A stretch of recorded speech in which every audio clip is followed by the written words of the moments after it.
الأرض زينة لها لنبلوهم أيهم أحسن عملا وإنا لجاعلون ما عليها صعيدا جرزا۔ یہ سورہ کہف کی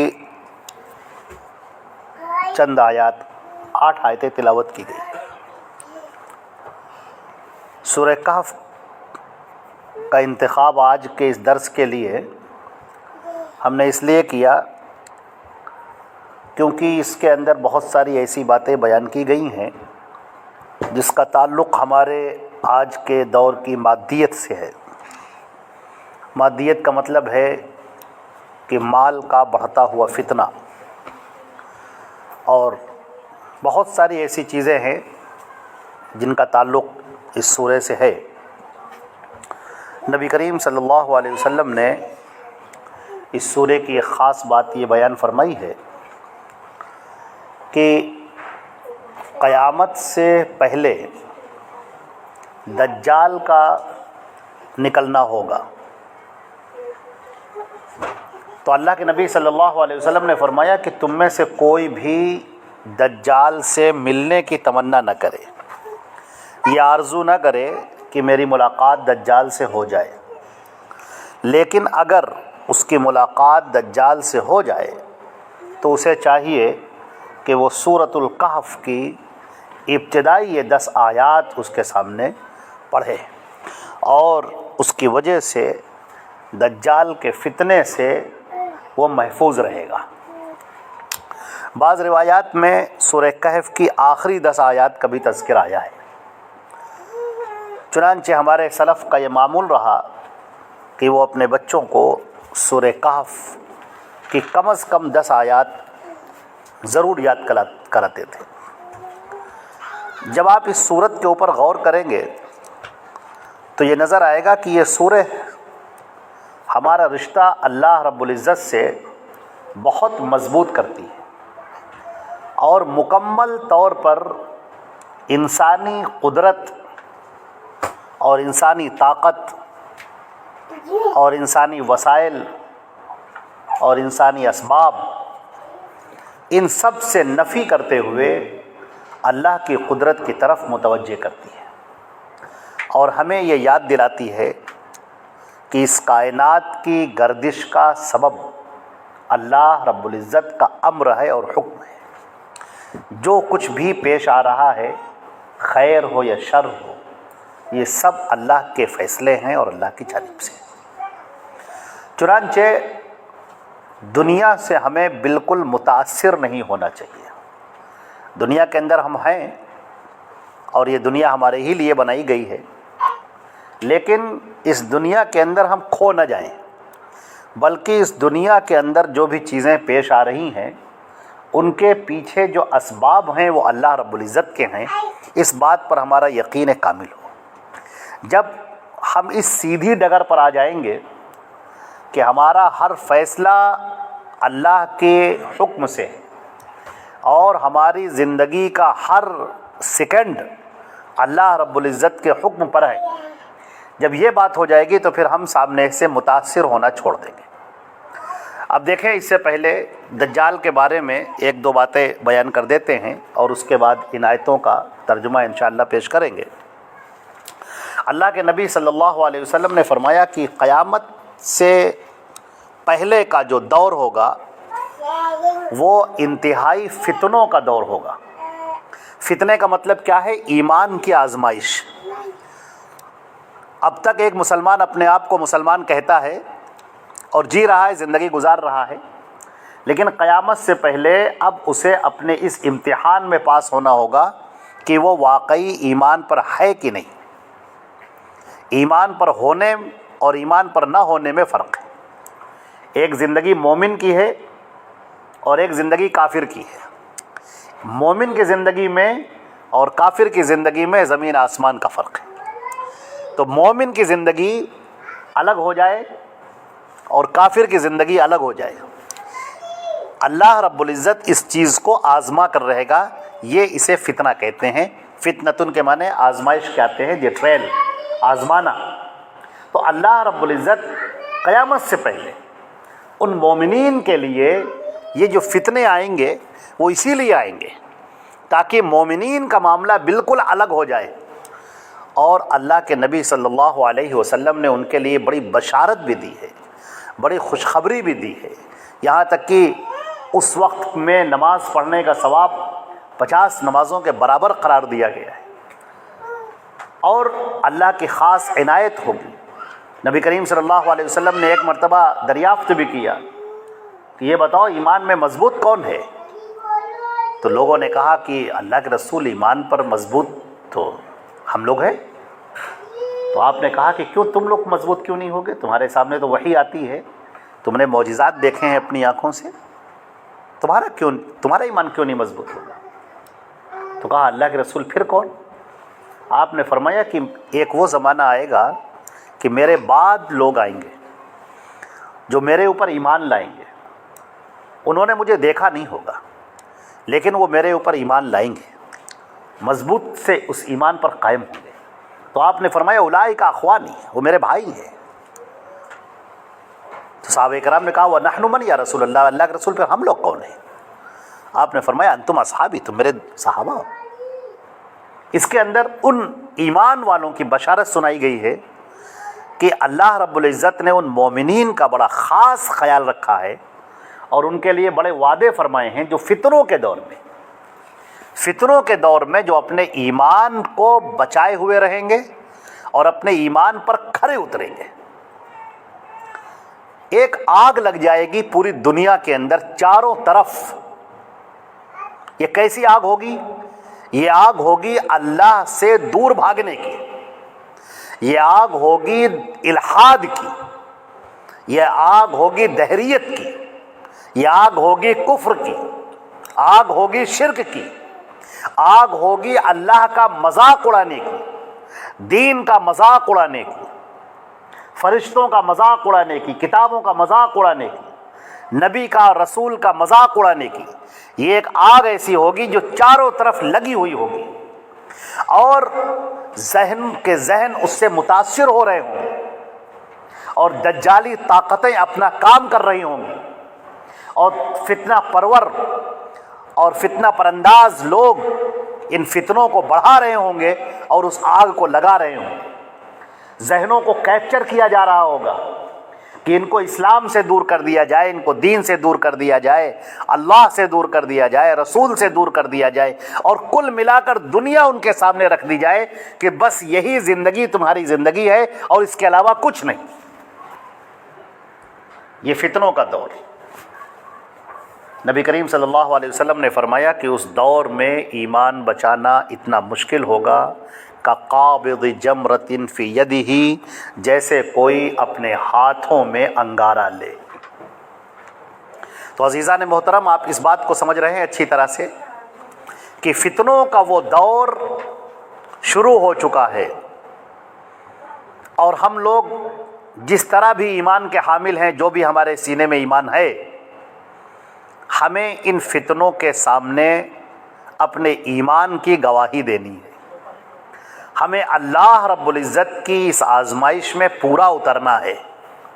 جب لوگ اللہ کا انکار کر رہے ہوں, نبی کا مذاق اڑا رہے ہوں, آسمانی شریعت کا مذاق اڑا رہے ہوں, اس وقت ہمیں اللہ سے اور قریب ہو جانا ہے اور اپنے نبی سے اور زیادہ وابستہ ہو جانا ہے اور اپنی شریعت سے اور زیادہ چمٹ جانا ہے اور دین اسلام کو مکمل طور سے تھام لینا ہے. یہ ہمارے اس دور کی ایمان کی آزمائش ہوگی. عزیزان محترم, دجال کی جو باتیں بیان کی گئی ہیں, اللہ کے نبی صلی اللہ علیہ وسلم نے فرمایا کہ اگر دجال نکلتا ہے میرے سامنے تو میں اس کا آگے بڑھ کر مقابلہ کروں گا, لیکن اگر دجال میرے جانے کے بعد آتا ہے فاللہ ولی کل مومن, تو اللہ ہر مومن کا ولی ہے. اس حدیث کے اندر ایک بات کا اشارہ ہے کہ ایک تو نبی کریم صلی اللہ علیہ وسلم کو غیب نہیں معلوم تھا, انہیں اتنا ہی پتہ تھا جتنا اللہ ان کے اوپر نازل فرماتا تھا. ان کے سامنے ماضی, حال, مستقبل کچھ بھی اس طرح سے روشن نہیں تھا کہ لوگ جو کہتے ہیں کہ انہیں پورا علم غیب حاصل تھا، ایسا بالکل نہیں۔ آپ نے فرمایا کہ دجال میرے سامنے نکلتا ہے تو میں آگے بڑھ کر مقابلہ کروں گا، اور اگر میرے جانے کے بعد نکلتا ہے فاللہ ولی کل مومن، تو پھر اللہ ہر مومن کا ولی ہے۔ اس حدیث کے اندر اشارہ ہے کہ ہر مومن جو مسلمان ہے وہ اپنا رشتہ اللہ سے مضبوط رکھے گا تو دجال کے فتنے سے نجات پائے گا، ورنہ دجال کا فتنہ ایک سیلاب کی طرح ہوگا جو لوگوں کو بہا لے جائے گا۔ اب ہم دجال کے فتنے کی طرف آتے ہیں، جس کو شیطان کا سب سے آخری تیر ہے۔ وہ شیطان جو تیر چلاتا ہے لوگوں کو گمراہ کرنے کے لیے، تو یہ اس کا آخری تیر ہے، اس کے بعد اس کے پاس کچھ بچے گا نہیں۔ دجال جو قوم یہود سے ہوگا، اس کے بارے میں بیان کیا گیا کہ اللہ رب العزت اپنی قدرت سے اور مومنوں کی آزمائش کے لیے اسے بڑی طاقت سے نوازے گا۔ دجال کو اللہ رب العزت بڑی طاقت اور بڑی قوت دے گا۔ وہ قوت اور طاقت کیا ہوگی کہ سب سے پہلے تو وہ یہ اعلان کرے گا کہ میں تمہارا رب ہوں، میری عبادت کرو۔ وہ اپنی طرف بلائے گا، اپنے آپ کو رب کہے گا، اور یہ ایک دم سے نہیں ہوگا۔ پہلے وہ اپنے آپ کو مسیح کہے گا کہ میں مسیح ہوں، جس کا تم لوگوں سے وعدہ کیا گیا تھا کہ ایک مسیح آئے گا دنیا میں، وہ میں ہی ہوں۔ اور اس کے بعد پھر وہ اس دعوے سے آگے بڑھ کر اپنے آپ کو رب کہے گا۔ زمین کی طرف اشارہ کرے گا تو بنجر زمین بہت خوشحال اور زرخیز ہو جائے گی، غلے نکلنے لگیں گے، اور اچھی خاصی زمین جو فصلیں اگا رہی ہوگی، جب وہ اپنی انگلی سے اشارہ کرے گا تو وہ زمین سوکھ جائے گی۔ وہ علاقے جو انتہائی سرسبز و شاداب ہیں، ان علاقوں کی طرف وہ اشارہ کرے گا تو وہ سب بنجر ہو جائیں گے، سوکھ جائیں گے، اور سوکھے اور چٹیل میدانوں کی طرف وہ اشارہ کرے گا تو وہاں پر بڑے بڑے سرسبز سبزے نکل آئیں گے، مرغزار نکل آئیں گے، ہرے بھرے پودے نکل آئیں گے، پھل پھول نکل آئیں گے۔ وہ زمین کی طرف اشارہ کرے گا تو زمین اپنے خزانے اگل دے گی، اور وہ جب آگے بڑھے گا تو وہ پیچھے پیچھے اس طرح سے زمین کے خزانے چلیں گے جیسے شہد کی مکھیاں چلتی ہیں اپنی رانی مکھی کے پیچھے۔ رانی مکھی جب آگے چلتی ہے تو پیچھے پیچھے ساری شہد کی مکھیاں جھنڈ بنا کے پیچھے چلتی ہیں۔ اس طرح جب دجال چلے گا تو زمین سے خزانے نکل کر اس کے پیچھے پیچھے چلیں گے، یہاں تک کہ وہ قبر کے پاس آئے گا، لوگوں سے کہے گا کہ مجھے اپنا رب مانو۔ تو لوگ کہیں گے ہم تمہیں اپنا رب کیسے مان لیں؟ تو وہ کہے گا تم کیا چاہتے ہو، میں کیا دکھاؤں کہ تم مجھے اپنا رب مانو؟ وہ کہیں گے اچھا میرے ماں باپ مر گئے تھے، تم انہیں زندہ کر دو۔ تو کہے گا چلو ان کی قبر کے پاس، اور ان کی قبر کے پاس وہ جائے گا اور اپنے شیطانوں کو حکم دے گا، جو جن ہیں وہ جن جو شیطان ہیں، اچھے جن نہیں، جو شیطان ہیں خبیث، ان جنوں سے کہے گا کہ ان کے ماں باپ کی شکل بناؤ اور اس زمین کو پھاڑ کر باہر نکلو۔ چنانچہ وہ اس کے ماں باپ کی شکلیں بنا کر زمین سے پھاڑ کر باہر آئیں گے، اور لوگ اس کو دیکھیں گے، کہیں گے کہ یہی تمہارے ماں باپ ہیں؟ وہ کہے گا ہاں ہاں یہی ہمارے ماں باپ ہیں۔ لوگ اقرار کریں گے ہاں یہی ہمارے ماں باپ ہیں۔ تو بہت بڑے لوگ جو آج کل جو چمتکار کے پیچھے بھاگتے ہیں، جو کرامتوں پر بڑا یقین رکھتے ہیں، جو ہر وقت کسی بزرگ کے اندر کرامتیں ڈھونڈتے رہتے ہیں، اور جو اس طرح کی کرامتوں کی قصے کہانیاں سنتے رہتے ہیں کہ فلاں بزرگ تھے جو پانی پر چل پڑے، اور فلاں تھے جو آسمان پہ اڑنے لگے، اور فلاں تھے جو انہوں نے مردے کو زندہ کر دیا، اور فلاں نے ایسا کیا، اس طرح کی کہانیاں سن سن کر جن کا ذہن بنا ہے وہ دجال کے سب سے پہلے شکار ہوں گے۔ لہذا خیال رکھیے، اور آج سے اپنے ذہن کو بنائیے ایک بات۔ ذہن کیا ہے کہ اللہ اور اس کا رسول صلی اللہ علیہ وسلم نے جو بات کہی ہے وہ بات فائنل ہے، اور اس بات کے آگے پھر کوئی بات نہیں۔ اللہ کی بات، اس کے رسول کی بات، اور اس کے آگے راستے سب بند ہیں۔ اس کے آگے پھر اگر کوئی ولی ہے، بزرگ ہے، تو اسی وقت اسے بزرگ اور ولی مانا جائے گا جب وہ قرآن اور سنت پر عمل کرنے والا ہوگا۔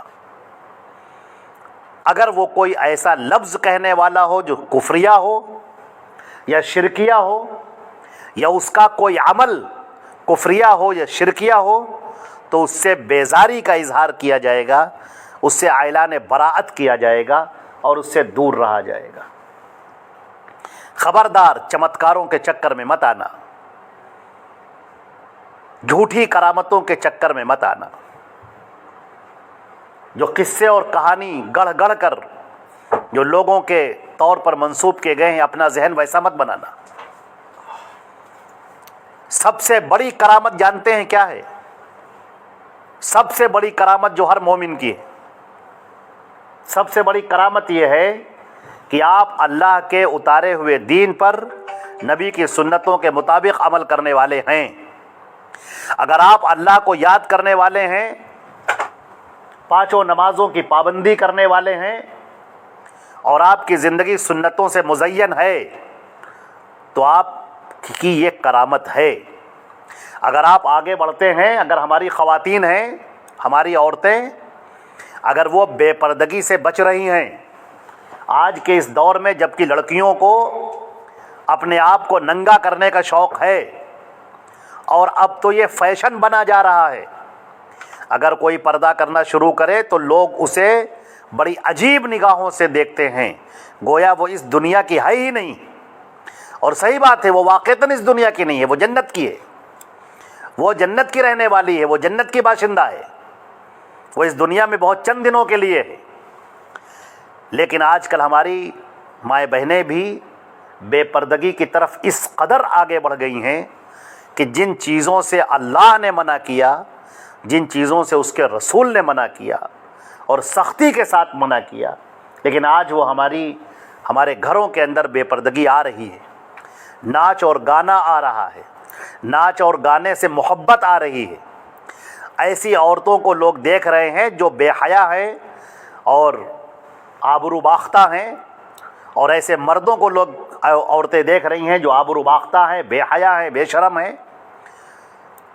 تو ہماری ماں اور بہنوں کا معاملہ یہ ہونا چاہیے کہ جب مردوں پر نگاہ پڑے تو اللہ نے حکم دیا ہے، قل للمؤمنین یغضوا من ابصارہم وقل للمؤمنات یغضضن من ابصارہن۔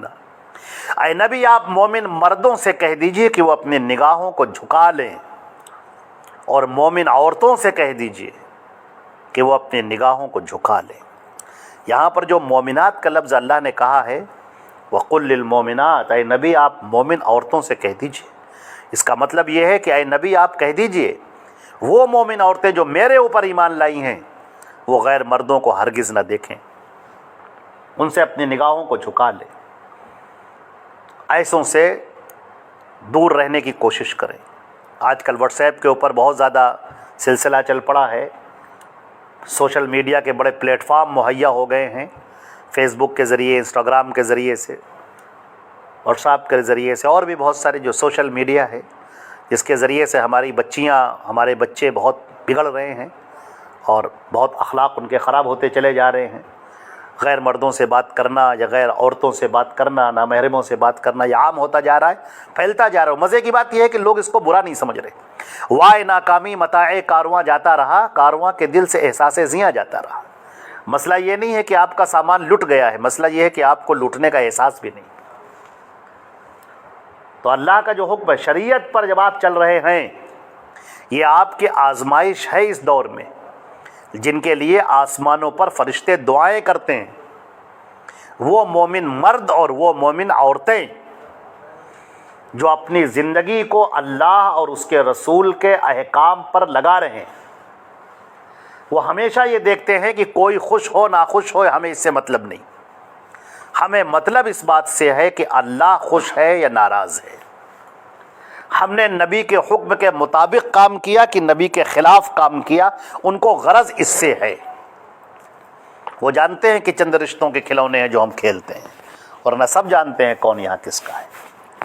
ان کو معلوم ہے کہ مرنے کے بعد ہم اپنے قبر پہ جائیں گے تو تنہا جائیں گے، اور قبر کے اندر جب ہم رکھے جائیں گے تو اللہ تعالیٰ ہم سے سوال کرے گا، نہ وہاں پر ہمارے باپ ہوں گے، نہ ہماری ماں ہوں گی، نہ بھائی بہن ہوں گے، نہ ہمارے پڑوسی ہوں گے، نہ ہمارے رشتہ دار ہوں گے، نہ ہمارے دوست احباب ہوں گے، نہ وہ ہوں گے جن کے لیے اور جن کو دکھانے کے لیے اور جن کی نگاہوں میں اونچا اٹھنے کے لیے ہم بہت سارے غلط کام کیا کرتے تھے۔ اب وہ سب کوئی یہاں پر موجود نہیں ہے، ہم ہیں اور ہمارے لیے سوالات ہیں، جن میں اگر ہم پاس ہو گئے تو اللہ کی جنتیں ہیں، اور فیل ہو گئے تو جہنم ہے۔ تو دنیا کی ہم نے بتایا کہ سب سے بڑی کرامت کیا ہے؟ سب سے بڑی کرامت یہ ہے کہ آپ اللہ کی شریعت پر عمل کر رہے ہوں اور آپ کا مزاج دینی بن جائے، مزاج دینی بن جائے۔ یہ مت دیکھیے فلاں بزرگ ہے تو صاحب پانی پہ چل رہے ہیں۔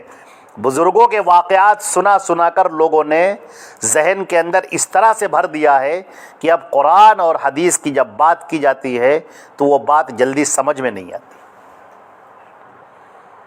ہم اللہ سے بہت دور ہوتے جا رہے ہیں، نبی سے بہت دور ہوتے جا رہے ہیں، اور گناہ دل کو کالا کیے دے رہے ہیں۔ حدیث شریف میں آتا ہے جب بندہ کوئی گناہ کرتا ہے تو ایک کالا نقطہ اس کے دل پر رکھ دیا جاتا ہے، پھر دوسرا گناہ کرتا ہے تو اس کے بغل میں ایک اور کالا نقطہ رکھ دیا جاتا ہے، پھر وہ گناہ کرتا ہے تو ایک اور کالا نقطہ۔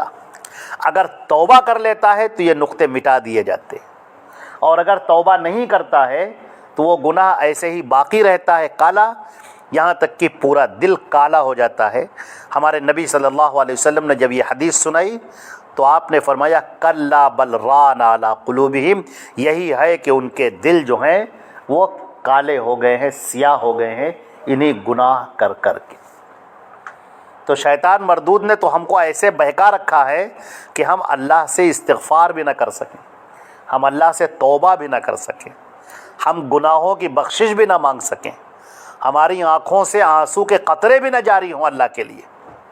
یہ شیطان ہمارے سروں پر مسلط ہے اور ہم کو بہکاتا ہے اور ہمیں دنیا دکھاتا ہے۔ کبھی جب آپ کا دل چاہتا ہے کہ ہم اللہ کی طرف متوجہ ہو جائیں اور آخرت کی فکر کریں تو شیطان آپ کے سامنے آ کر دنیا کی فکریں ڈال دیتا ہے۔ اپنے بارے میں سوچو، اپنے شوہر کے بارے میں سوچو، شوہر ہو تو بیوی کے بارے میں سوچو، دونوں بچوں کے بارے میں سوچیں، پھر رشتہ داروں کے بارے میں سوچیں، پھر گھر کے بارے میں سوچیں، پھر اپنی تکلیفوں کے بارے میں سوچیں۔ یہ سب شیطان سامنے لا دیتا ہے۔ کبھی آپ نے غور کیا کہ آپ جس حالت میں بھی رہ رہے ہیں وہ حالت بہتوں سے بہت بہتر ہے، لیکن شیطان آپ کے سامنے ایسے لوگوں کی حالت لے کر آتا ہے جو آپ سے بہت زیادہ بہتر ہیں، اور وہ یہ دکھاتا ہے کہ آپ بڑی پریشانی میں ہیں اور آپ تو دنیا کما ہی نہیں رہے ہیں اور آپ نے تو اب تک کچھ کیا ہی نہیں اور آپ کی زندگی تو بالکل بیکار گزر رہی ہے، اور فلاں کی زندگی دیکھیے کتنی اچھی ہے، فلاں کے پاس دیکھیے گھر کتنا اچھا ہے، فلاں کے بچے کتنے سیٹل ہو گئے ہیں، فلاں کے پاس گاڑیاں کتنی اچھی ہیں۔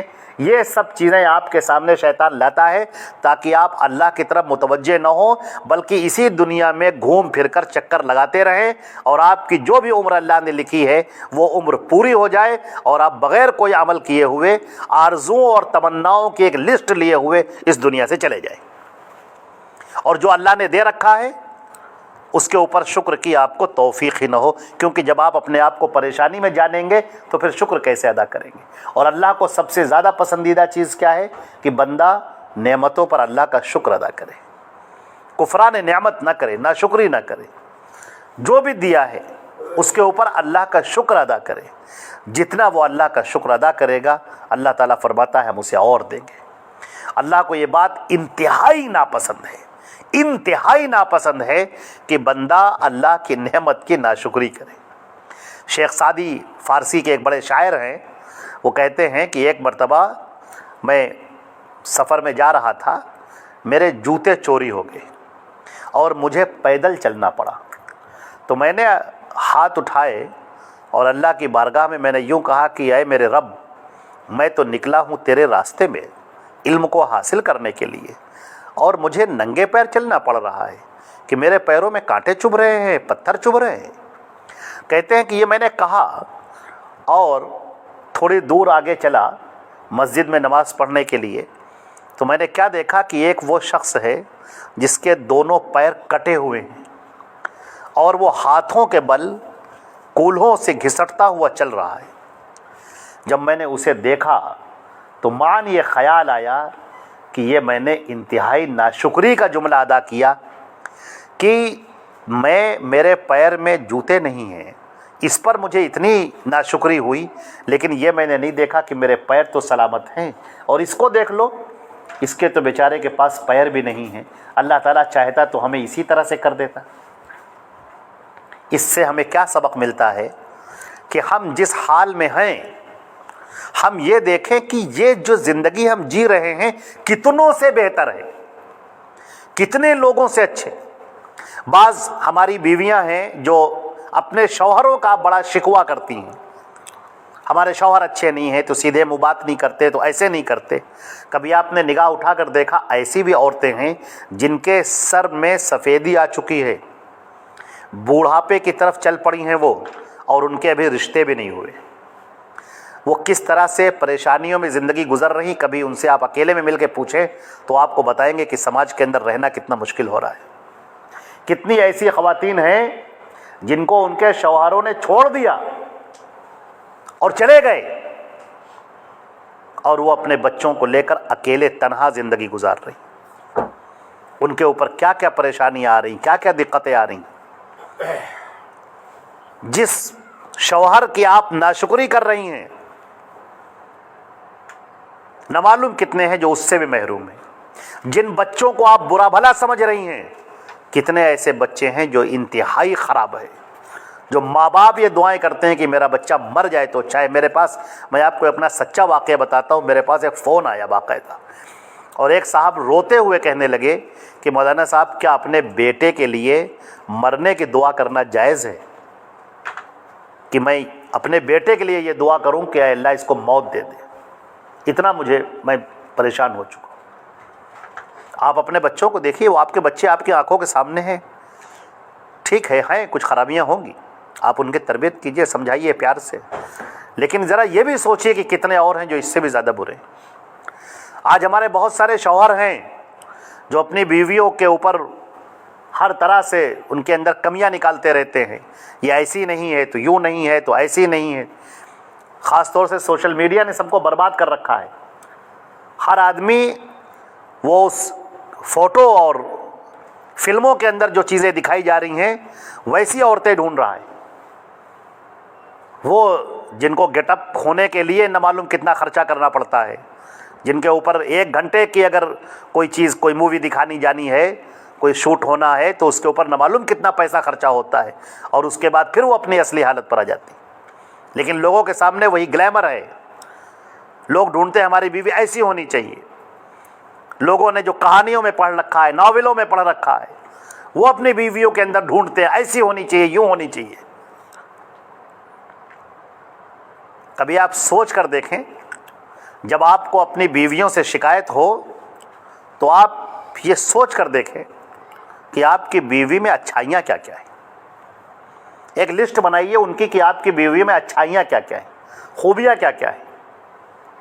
آپ کے کپڑے کون دھلتا ہے, آپ کا کھانا کون بناتا ہے, آپ کے جانے کے بعد یہ گھر کون دیکھتا ہے, یہ گھر کی صفائی ستھرائی کون کرتا ہے, اس پورے نظام کو کون سنبھال رہا ہے, پورے گھر کو کون سنبھال رہا ہے. 2 دن کے لیے 3 دن کے لیے اگر بیویاں بیمار پڑ جاتی ہیں تب آدمی کو اس کے اوقات یاد آ جاتی ہے. گھر نہیں رہتا, جنگل معلوم دینے لگتا ہے.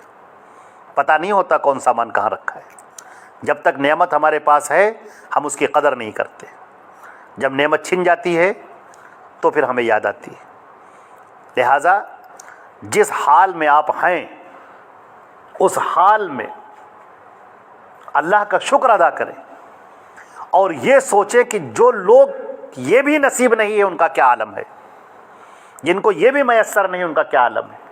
جو کھانا آپ کے سامنے لگایا گیا اور آپ نے منہ چڑھا لیا, ناک بھوں سکوڑ لیا, اور آپ کا دل راضی نہیں ہوا اس کھانے کو کھانے کے لیے, ذرا سوچ کر دیکھیے کہ یہی کھانا جس کے لیے آپ کا منہ بنا ہوا ہے,